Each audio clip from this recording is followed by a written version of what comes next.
بسم اللہ الرحمن الرحیم نحمدہ ونصلی علی رسولہ الکریم اما بعد معزز سامعین، حرکت الدفاع عن السنہ یوٹیوب چینل میں آپ سب کا خیر مقدم ہے۔ آج ہم غیر مقلدوں کے چند اعتراضات، ان کے وساوس اور ان کی خیانتوں بلکہ ان کی خباثتوں کا تذکرہ کر رہے ہیں۔ حسب معمول لامذہبوں کی پہچان حصہ دوم کے اقتباسات آپ کی خدمت میں پیش ہیں۔ آج ہمارے پیش نظر عمل بالحدیث کے پردے میں خارجیت کی تبلیغ، دعوے تعارض میں وہ منفرد ہیں، دو محکم آیات میں تعارض تلاش کرنا، اور عقل سلیم تو غیر مقلدوں کے پاس گروی ہے۔ ان موضوعات پر ہم آپ کا تھوڑا سا وقت چاہتے ہیں۔ آپ اسے سماعت فرمائیں، انشاءاللہ آپ کی بہت سی غلط فہمیوں کا ازالہ ہوگا۔ ہمارا مخاطب ابو الحسن غیر مقلد ہے۔ اس نے اپنی تحریری طور پر مقلدین کے خلاف ہرزہ سرائی کی، جس کا جواب ہم نے لکھا ہے، آپ اسے سماعت فرمائیں۔ البتہ جب سے ہندوستان میں ترک تقلید اور لامذہبیت کا فتنہ پیدا ہوا، مسلمان فتنے کا شکار ہوتے گئے۔ ترک تقلید کے راستے سے مسلمانوں کو شدید نقصان پہنچا، جس کی تلافی شاید ممکن نہ ہو سکے۔ اسلام دشمن طاقتوں کی سازش کامیاب ہوئی اور مسلمانوں میں سے مسلم دشمن طاقتوں کو چن کر سامراج نے جہادی طاقتوں کو کمزور کر دیا۔ ایک طرف عبدالحق بنارسی شیعہ اور اس کے متبعین نے عمل بالحدیث کے پردے میں رافضیت، خارجیت اور الحاد کا دروازہ کھول کر ائمہ اربعہ کے تمام مقلدوں کو بیک جنبش قلم مشرک کہہ دیا، تو وہیں احناف میں چند روافض کو داخل کر کے رضاخانیت کو پروان چڑھایا، جس نے اپنے علاوہ تمام سارے لوگوں کو کافر کہا۔ عجیب اتفاق کہ احمد رضا خان نے بھی انگریزوں سے جہاد کو حرام قرار دیا، اور غیر مقلدوں کے اسلاف نے بھی انگریزوں کے خلاف جہاد کو حرام کہا اور ان کی حکومت کو سائے رحمت قرار دیا۔ اس طرح سامراج کی سرپرستی میں لامذہبیت کا دائرہ وسیع ہوتا گیا، تو غیر مقلدوں کی کوکھ سے بے شمار فرقے پیدا ہوتے رہے۔ چنانچہ غیر مقلدین کے مشہور فرقے ہند و پاک میں مسلمانوں کے خلاف سرگرم عمل ہیں۔ ابو حسن صاحب، آپ نے دعویٰ کیا ہے کہ ملا جیون رحمہ اللہ نے آیت انصات اور آیت فقرؤ میں جو تعارض ثابت کیا ہے وہ درست ہے، اور اسی قول پر غیر مقلدوں کی بنیاد ہے۔ مزید آپ نے کہا کہ کسی حنفی مفسر نے ملا جیون کے دعویٰ کی تردید نہیں کی، تو ابو حسن صاحب، آپ کو معلوم ہونا چاہیے کہ ملا جیون 11ویں صدی ہجری کے ہیں۔ ملا جیون کا دعوی تعارض سابقہ 1000 سال پر لاگو نہیں ہوگا، اور نبات کے زمانہ کے احناف نے ان کے اس دعویٰ کو تسلیم کیا ہے۔ دونوں آیتوں کے درمیان تعارض کے دعویٰ میں وہ منفرد ہیں، اور عمل جمہور کے قول پر ہے۔ دیگر مفسرین احناف میں سے اگر کسی نے تعارض تسلیم کیا ہو تو بتائیے۔ ان دونوں آیتوں کے درمیان کوئی تعارض نہیں۔ خواہ مخواہ آپ تعارض تلاش کر منطقی تعویلات سے آیت پر عمل سے بچنے کی راہ تلاش کر رہے ہیں۔ یہ غیر مقلدین کی قرآن مجید میں عدم دلچسپی کا بین ثبوت ہے۔ کسی انسانی قاعدہ کی بنیاد پر قرآن کی دو آیتوں سے محروم ہو رہے ہیں۔ محترم حسینی صاحب، دونوں آیتوں میں تعارض نہیں ہے، تو حل کس بنیاد پر پیش کر رہے ہیں؟ آپ قرآن کی آیت سے صراحتاً انکار کر رہے ہیں، انحراف کر رہے ہیں، یا بلا کسی ٹھوس دلیل کے اسے منسوخ کریں تو جائز، اور جب اپنا ماخذ قرآن کو مانتے ہیں تو قرآن کی صریح آیت پر عمل کریں۔ خود را فضیحت و دیگر را نصیحت۔ اللہ کے حکم پر عمل سے بچنے کی ہزار کوشش کر لیجئے، لیکن اللہ کے غضب سے نہیں بچ سکتے۔ اللہ کے اس ارشاد کو دل اور سر کی آنکھوں سے پڑھ کر دیکھ لیجئے۔ وَمَن يُشَاقِقِ الرَّسُولَ بَعْدَ أَن تَبَيَّنَ۔ ہم سے اپنے امام کے ثبوت کی دلیل مانگی جا رہی ہے، اور جب کہ معلوم ہے کہ صریح آیات اور احادیث میں امام کی تقلید نہیں، صرف آیات، صریح آیات اور صریح حدیث پر چھوڑنے اور اس سے انحراف کرنے پر آپ سے وجہ دریافت کر رہا ہوں تو حیلہ بہانہ کر کے بغلیں جھانک رہے ہیں، جبکہ جھوٹا اور بے بنیاد دعویٰ ہے کہ ہم قرآن و حدیث پر عمل کرتے ہیں۔ ابو حسن صاحب، عقل سلیم تو صرف غیر مقلدوں کے پاس ہوتی ہے، بقیہ سب لوگ جاہل اور عامی ہیں، اسی لیے تقلید کرتے ہیں۔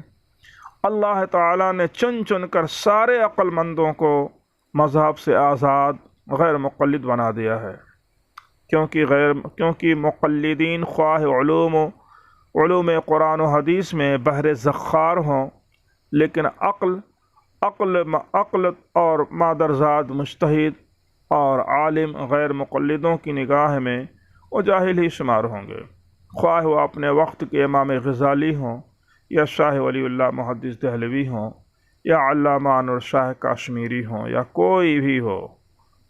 تقلید کی وجہ سے وہ جاہل ٹھہرے گا، اور شہر کا ایک موچی اور بھنگی بھی ترک تقلید کی برکت سے علامہ اور مجتہد بن جائے گا، اور بے تکلف اپنے اسلاف پر تبرہ بازی کرتا پھرے گا۔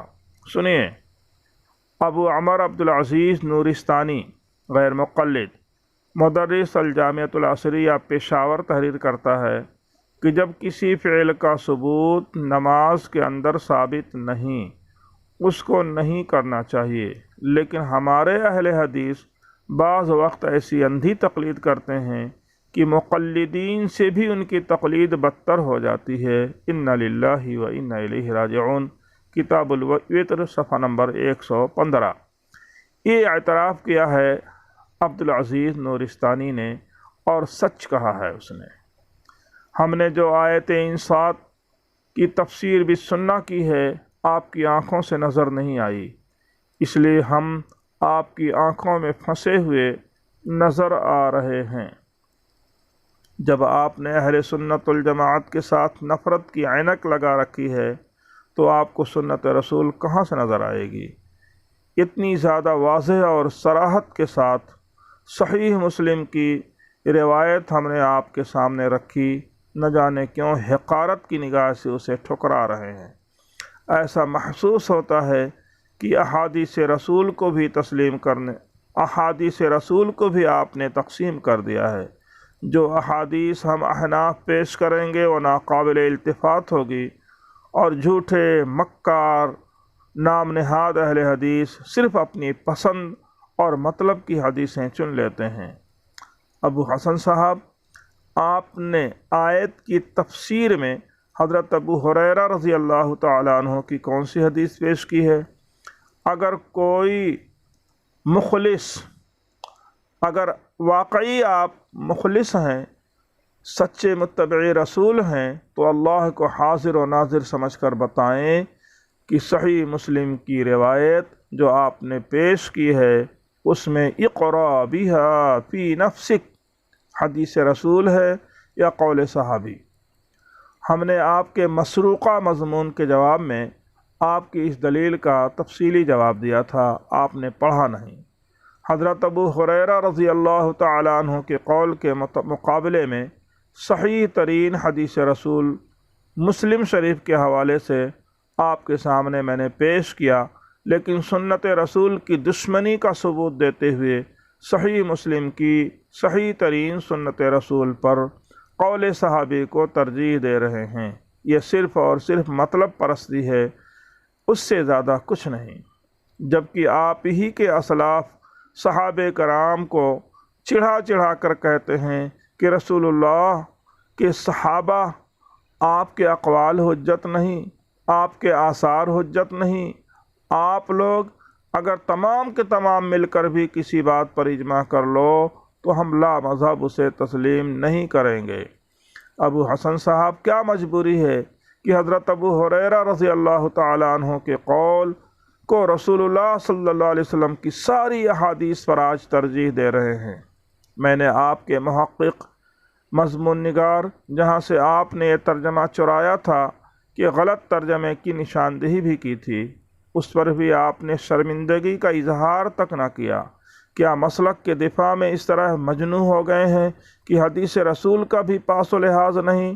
ہماری سوچ غلط فہمی کو آپ نے سچ ثابت کر دیا ہے کہ غیر مقلدین اہل حدیث نہیں بلکہ منکر حدیث ہیں۔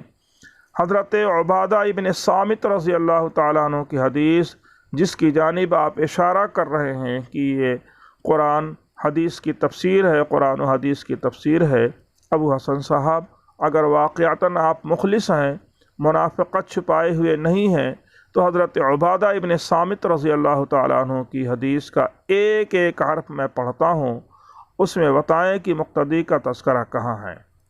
کیا آپ اپنی جانب سے مقتدی کا ذکر کر کے احادیث رسول کے ساتھ انصاف کر رہے ہیں؟ میں نے آپ سے صاف صاف کہہ دیا تھا کہ ایک حدیث دوسری حدیث کی تفسیر ہوتی ہے۔ یہی حضرت عبادہ ابن صامت رضی اللہ تعالیٰ عنہ ہیں، اور حدیث کے روات بھی وہی ہیں، لیکن اس میں فصاعدن کا اضافہ ہے۔ میں نے بڑی صراحت کے ساتھ اور مختلف حوالوں کے ساتھ ثابت کیا تھا کہ حدیث نماز کے لیے ہے، مقتدی سرے سے اس کا مخاطب نہیں، کیونکہ اس کے ذمے نہ فاتحہ ہے نہ ضم سورہ، اس لیے یہ حدیث منفرد یا امام کے لیے ہے۔ اور امام احمد ابن حنبل اور خود حدیث کے راوی حضرت سفیان ابن عیینہ کے حوالے سے بھی لکھا تھا کہ یہ حدیث اس شخص کے لیے ہے جو اکیلے نماز پڑھ رہا ہو، لیکن ان حوالوں سے آپ نے آنکھ چرا لیا، اور میں نے اس حدیث کے ضمن میں شیخ الاسلام ابن تیمیہ رحمہ اللہ کا قول نقل کیا تھا کہ یہ آیت نماز کے متعلق نازل کی گئی، اس پر اجماع ہے۔ آپ نے اس سے بھی آنکھ چرا لیا۔ سچ ہے کہ چور لوگ ہمیشہ اہل نظر کی نگاہوں سے بچتے ہیں۔ اللہ تعالیٰ امت کو غیر مقلدوں کی خیانتوں سے حفاظت فرمائے۔ آج کے لیے بس اتنا ہی، انشاءاللہ یہ سلسلہ جاری رہے گا۔ آپ لوگ ہماری تحریک سے وابستہ رہیں اور زیادہ سے زیادہ مقلدین احناف تک ہماری یہ بات پہنچائیں تاکہ وہ غیر مقلدوں کی خیانتوں سے، ان کے وساوس سے، ان کی شرارتوں سے محفوظ رہیں۔